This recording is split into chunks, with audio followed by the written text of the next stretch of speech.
Salut! Mergem la lacul Vulturilor. Lacul Vânturilor era să zic. Aia este poarta. Marcajul ăsta, indicatorul ăsta zice că facem 2 ore jumate. Eu cred că o să facem dublu sau ceva de genul. Am mai venit aici în 2018, am făcut 5 ore dus întors, eram singur.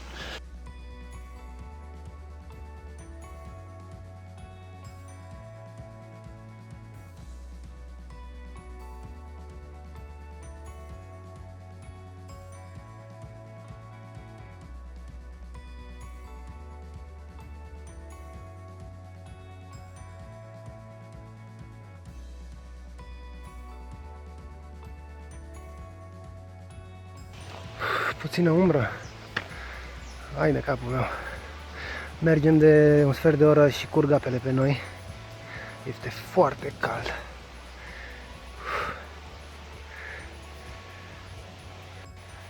Curg apele de pe mine. Foarte cald. Am prins aici o bucățică de umbră sub un copac, ca în spate. Drumul ăsta forestier până acum am mers doar prin soare și în față merge la fel tot prin soare. Avem 4 ore de mers, cred. Avem și bagajul mai măricel, așa un pic.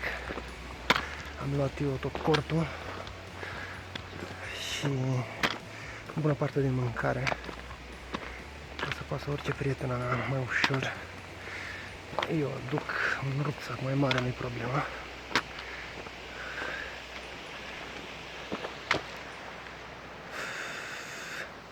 Asta este drumul care pleacă de la cabana Valea Neagră.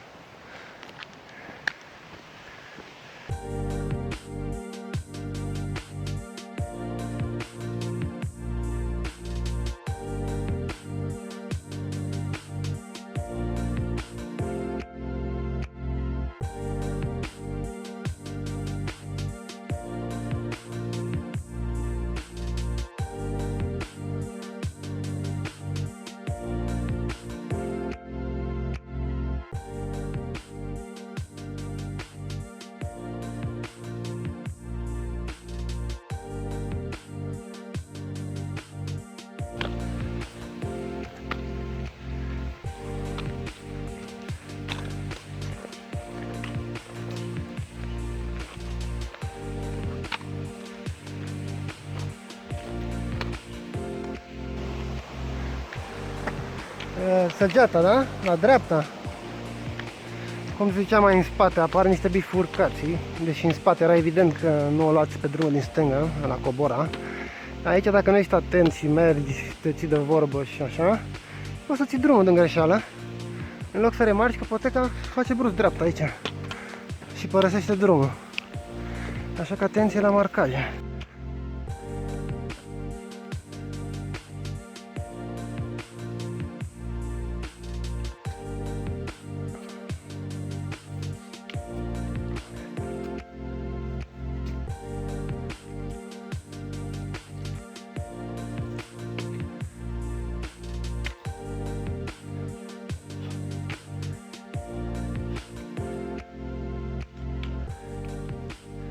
Ce bine e la umbră.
cei drept traseul ăsta, banda roșie de la Cabana Valea Neagră spre Poarta Vânturilor și Lacul Vulturilor nu e chiar atât de spectaculos, de fapt ai putea să-l incluzi în top 3 cele mai nespectaculoase trasee. Am mers în pădure până în Poarta Vânturilor. Bine, e curba de nivel acolo, să zicem că mai vezi un pic spre Ciucaș sau... Dar până acolo efectiv mergi doar prin pădure. E un fel, să zic așa, de Valea Berii din Ciucaș, drumul care duce către Cabana Ciucaș. Și acolo e ceva similar, un traseu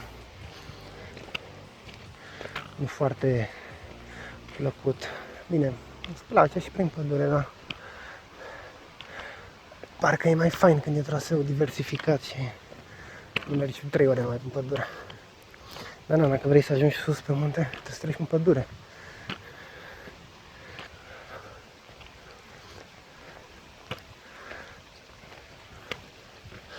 Am ajuns la o băncuță.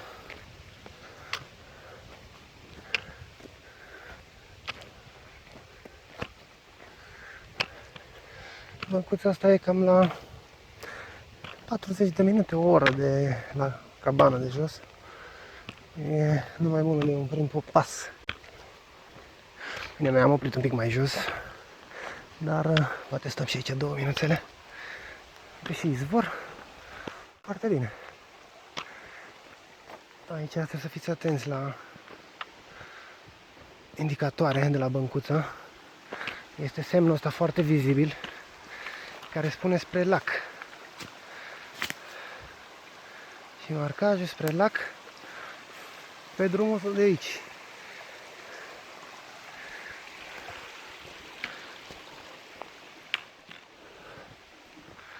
Hai să luăm o mică pauză aici până urcă și prietena.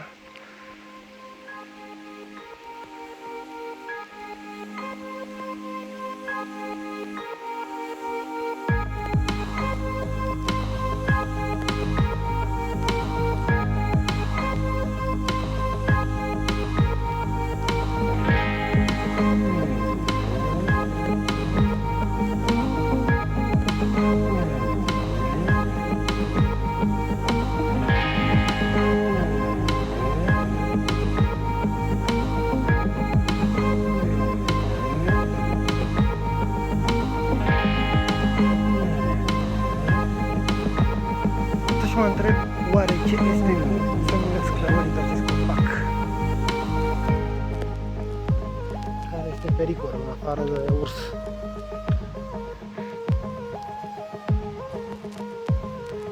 Care să sperăm că nu este aici astăzi. Poate s-a dus și el pe, nu știu, pe jepii mici undeva.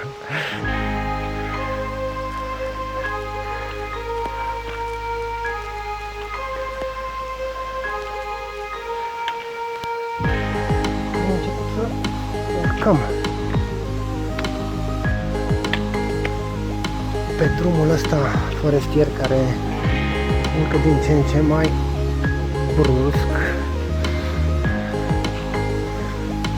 Cred că terminăm zona asta, porțiunea asta de drum în 40 de minute, să sperăm, și ajungem în curba de nivel spre Ciucaș, cum ar veni. Decât să ne șerpuiască, mai bine să ne urce mai de-a drept așa.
Asta e undeva pe la 1000 de metri altitudine.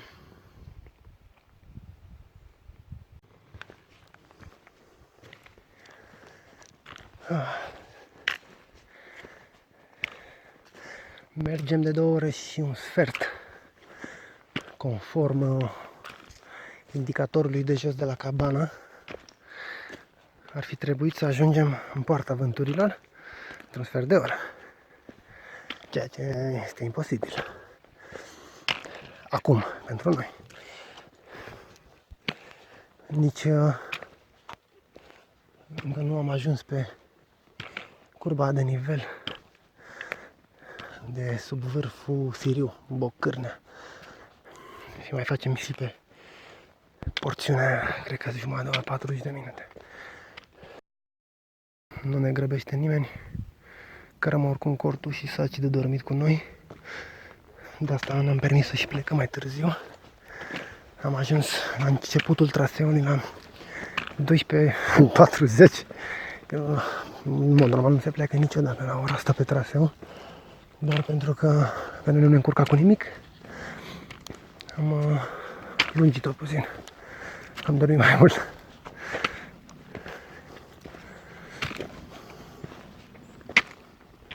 Chiar sunt curios ce o să prindem la lac, dacă sunt 5 corturi sau 50, și sunt curios dacă o să dormim.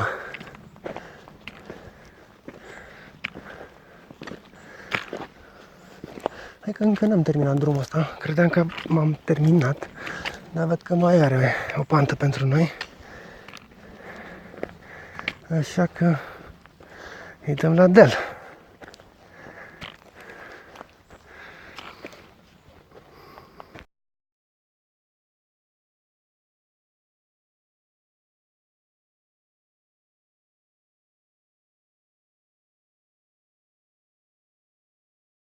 Acum ajungem pe curba de nivel de sub vârful Bocârnea sau Siriu și o să ies un pic din potecă. Poteca duce pe aici. Eu fac un pic dreapta ca să urc până sus în culmea asta, ca să vedem peisajul spre Vrancea, spre Ciucaș, ceva de genul.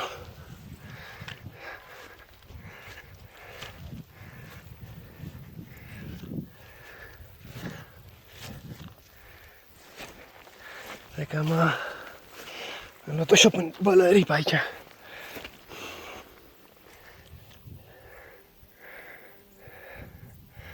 Se vede ceva încolo.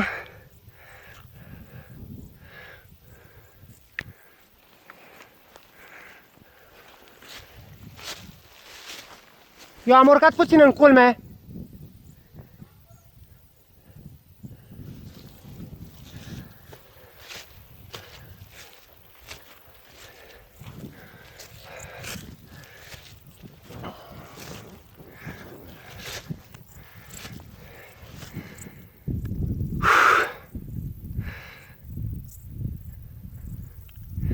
Încolo spre Penteleu, cred, sau spre Vrancei.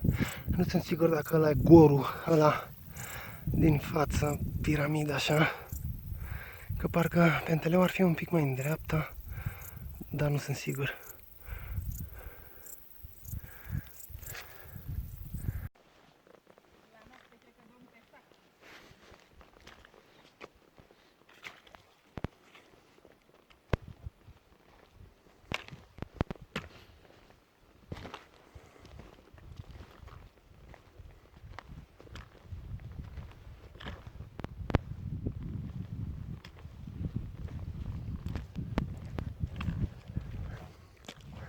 Mai avem vreo 20-30 de minute, să zic, până la Poarta Vânturilor. E 4. Pleca la 1 fără un sfert de la mașină.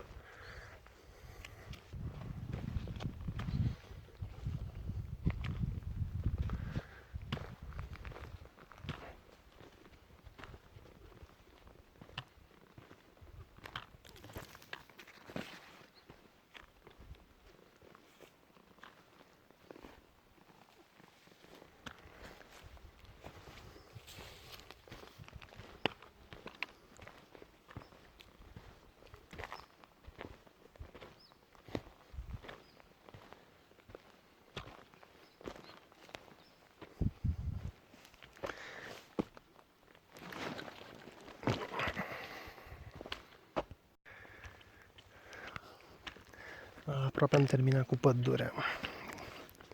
Cred că mai avem 5 minute sau ceva de genul până în Poarta Vânturilor. E ora 5.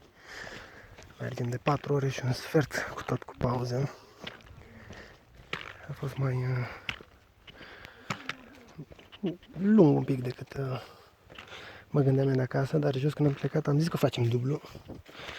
Așa că am fost foarte aproape. Încolo ar fi spre, nu știu, spre Covasna, spre Munții Vrancii, spre Comandău, cred. Iar în direcția asta se vede foarte puțin Ciucașul, dar o să-l filmez un pic din Poarta Vânturilor. Mi se pare că se vede mai bine de acolo.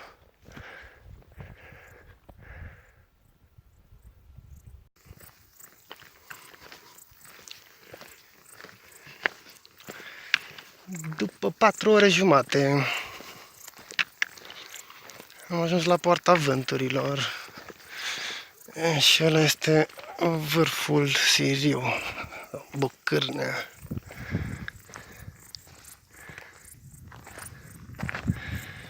Și se vede și Ciucașul.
Vârful Siriu, ăsta mare din prim plan. Iar aici, într-un plan îndepărtat, se vede piramida de la Penteleu, la vârful Penteleu. Cumva se vede și drumul ăla care duce la stația meteo. Și încoace, vis-a-vis, podul calului, masiv mai micuț.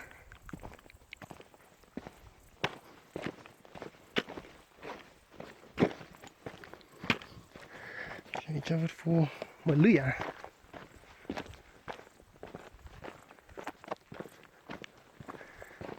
Și ajungem în curând la lac.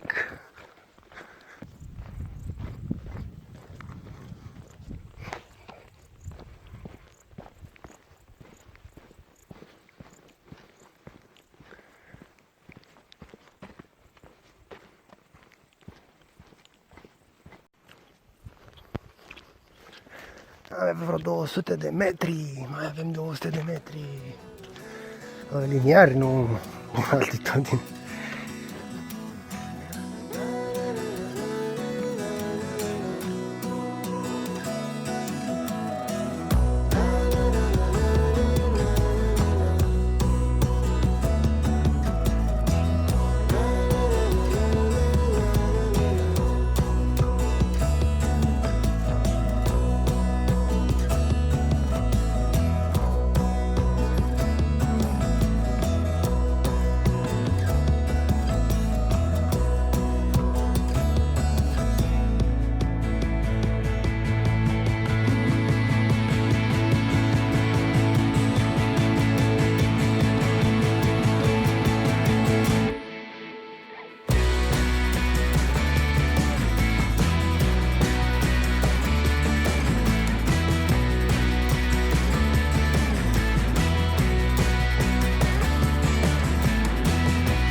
urcat. Poate urcăm mâine, dacă mai avem chef. Nici anul trecut l-am urcat când am venit. Tot așa am zis că l-a spălat anul viitoare. Am făcut un mic foc aici. Mic. Mediu. Pe o vatră deja existentă, oricum mai e încă una acolo. Am adunat și niște gunoaie de pe aici, le-am pus pe foc. Mă așteptăm la gunoaie mai multe pe aici, la cât de multă lume trece. Dar surprinzător,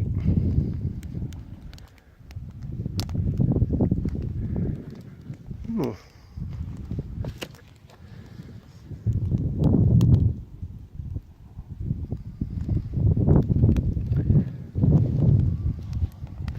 Cortul încă nu e montat de tot.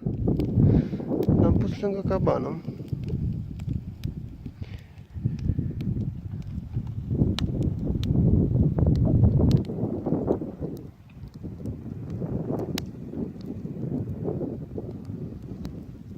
Poate urcăm totuși mâine unul din vârfuri, ori Mălâia, ori Bocârna, Siriu. Pa! Mi-e cald rău aici.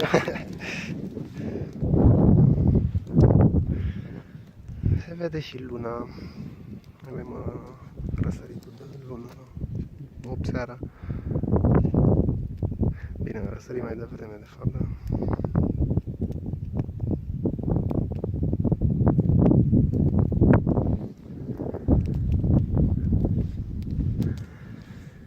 Cantonul ăsta de vânătoare, sau cabana asta de vânătoare ce e, are un gard în prejur. Îți dă oarecum așa o mică siguranță, da? Aparentă mai degrabă.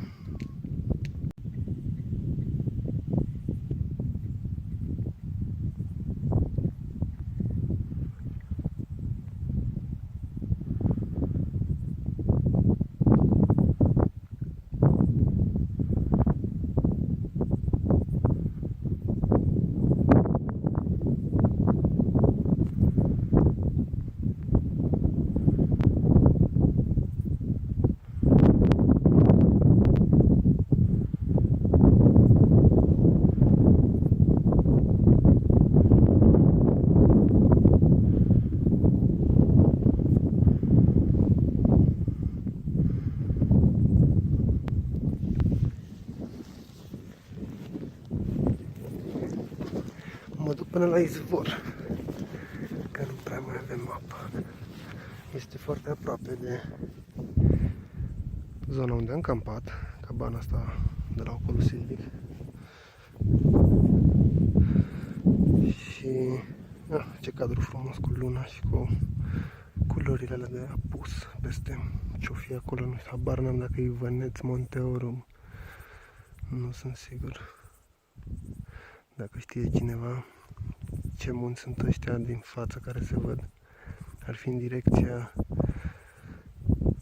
spre sud, cum ar veni, partea spre Gura Milei, spre Nehoiu.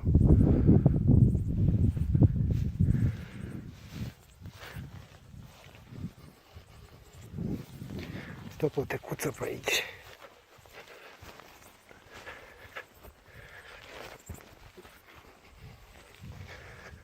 Până la izvor, care e foarte aproape, îl poți auzi chiar de la cabana de acolo. Așa l-am și găsit de altfel, după sunet.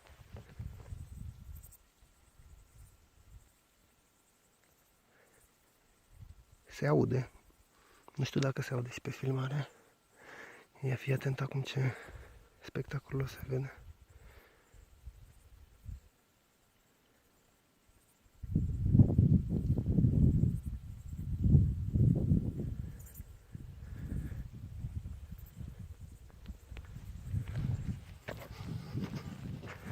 E 8:30 seara. Cam așa, încă mai e lumină. Cred că o să mai avem vreo oră așa lumină.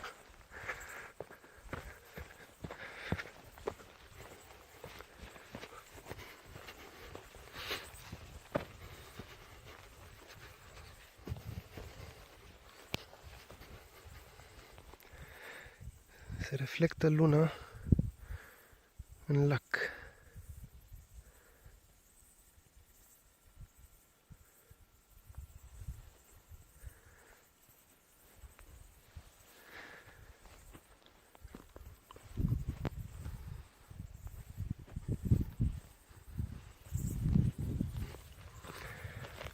și am ajuns la izvor, da, foarte repede.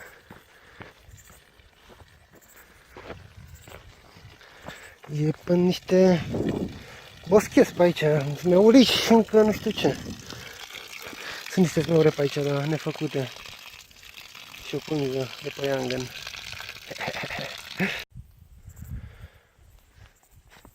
Bidonul cu apă e practic când nu-ți încape bidonul sticla de apă în rucsac, punga asta o îndești cumva, ori într-un buzunar lateral, ori pe lângă sacul de dormit, dacă l-ai în interior și nu la găzda rucsac. Eu mă uit și pe unde merg pe aici, că nu aș vrea să mă duc în lac.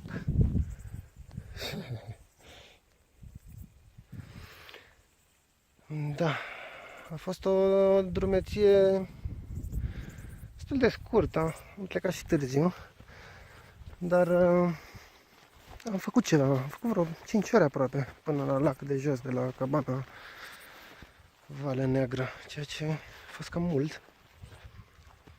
Dar nici indicatorul ăla de jos nu zice bine de la cabană, zice că faci 2 ore jumate până în poarta vânturilor, în condițiile în care n-am făcut până acolo aproape 4. Am fi mers noi foarte încet, nu știu, dar ultima oară când am fost aici, de fapt și prima oară, am fost singur și nu am avut cortul cu mine. Am început urcarea la 11 și la 5 era la mașină. Tot am făcut 3 ore și ceva până la lac. Deci oricum mai dau, parcă tot e tras de păr, e trasă de păr estimarea de 2 ore jumate.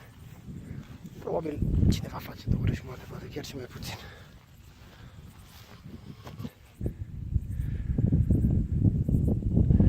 Am alimentat și cu apă, mai stăm pe lângă foc, mai bem o berică, din cele 2. Da, ce cocalari, nu? Că am cărat bere, am cărat-o că am vrut eu să o car.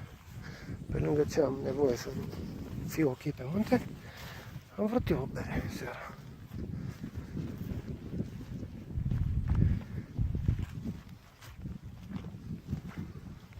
Grătar nu fac, deși aici se fac multe grătare.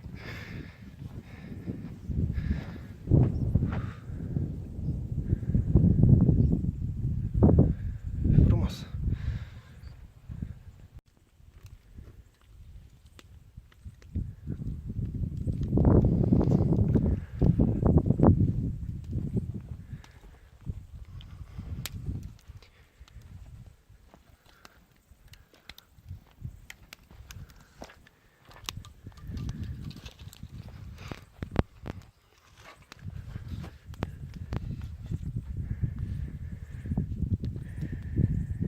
Aproape s-a întunecat.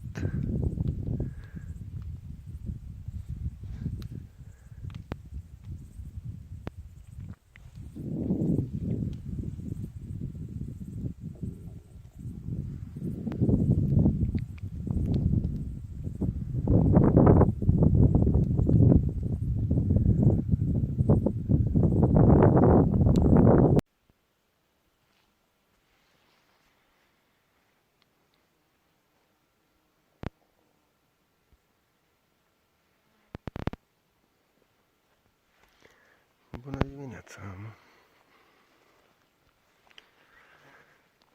E 7.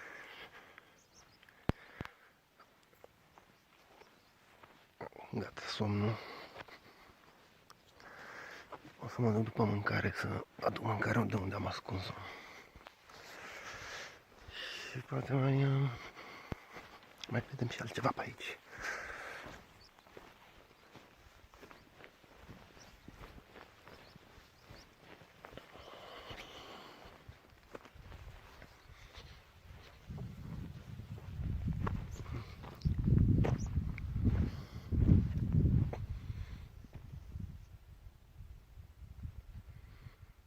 Se ved niște stâlpi de marcaje.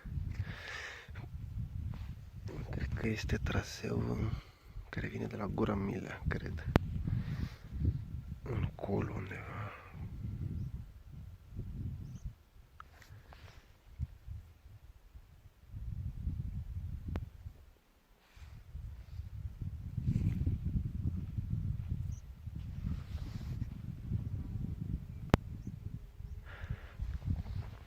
Hai că am zis că am și la cruce să văd ce scrie pe ea.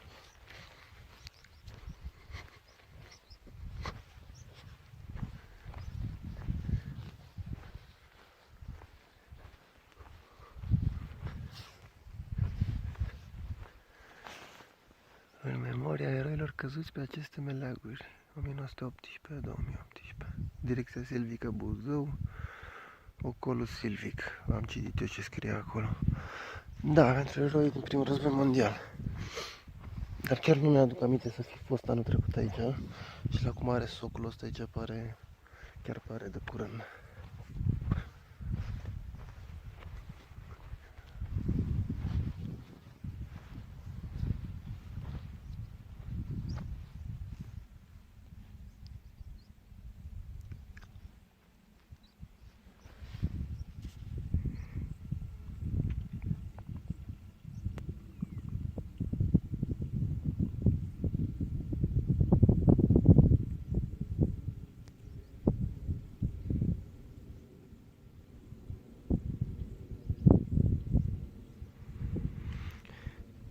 Asta e vârful Măluia, unde vom urca astăzi.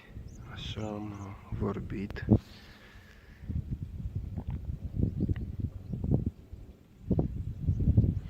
A fost o seară foarte liniștită. Nu am avut vizite surpriză.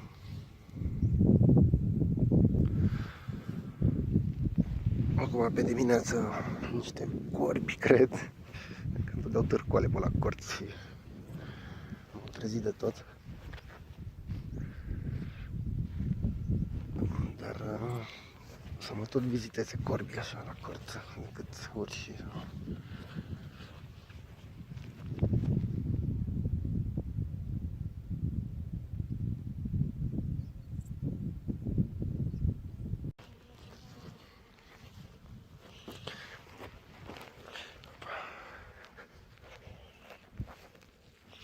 Mâncarea nu se ține niciodată în cort, nici o ciocolățică, nici nimic.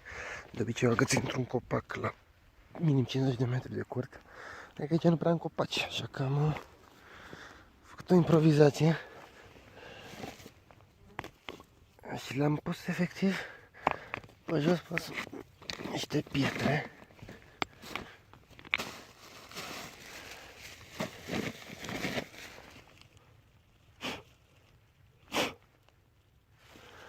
Bun. Am recuperat și mâncarea.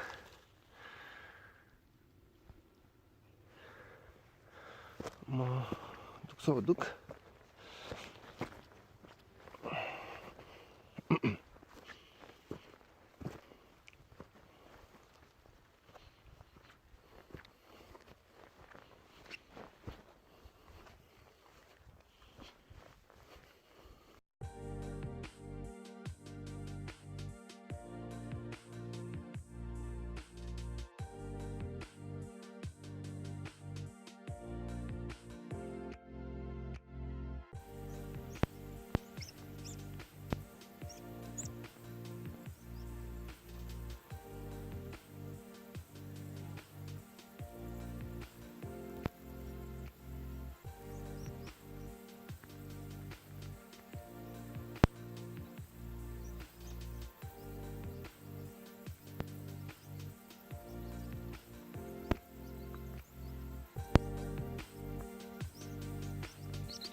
Am schimbat planul, nu mai urcăm la niciun vârf.